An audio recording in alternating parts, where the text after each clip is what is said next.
যদি কেউ প্রথম রাকাতে ভুলবশত বা ইচ্ছাকৃত সূরা ফাতিহার পর সূরা নাস পড়ে ফেলে, তাহলে দ্বিতীয় রাকাতে তিনি কি করবেন? বিরাট জটিল প্রশ্ন।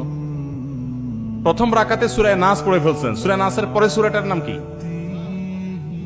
পরে কোন সূরা আছে আর নাই?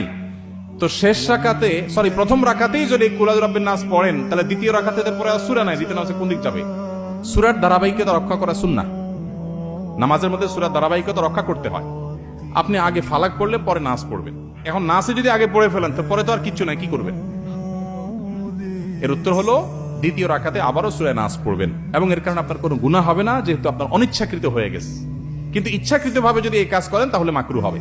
তাও নামাজ হয়ে যাবে, নামাজটা ত্রুটিপূর্ণ হবে, নামাজটা একটা ত্রুটিযুক্ত হয়ে গেল, মাকরুহ হয়ে গেল।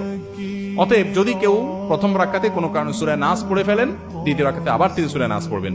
যদি সূরা নাস না পড়ে এদিককার কোন সূরা পড়েন, সূরা ফালাক বা অন্য কোনটা, তাতেও নামাজ হয়ে যাবে। নামাজ হবে না, ব্যাপারটা সেরকম না, কিন্তু ধারাবাহিকতা মেইনটেইন করে নামাজ পড়াটা উচিত এবং কর্তব্য, সুন্নাহ, সেটা লক্ষ্য করে করতে হবে। ইচ্ছার বাইরে হয়ে গেছে, অজান্তে হয়ে গেছে, সেটা ভিন্ন বিষয়।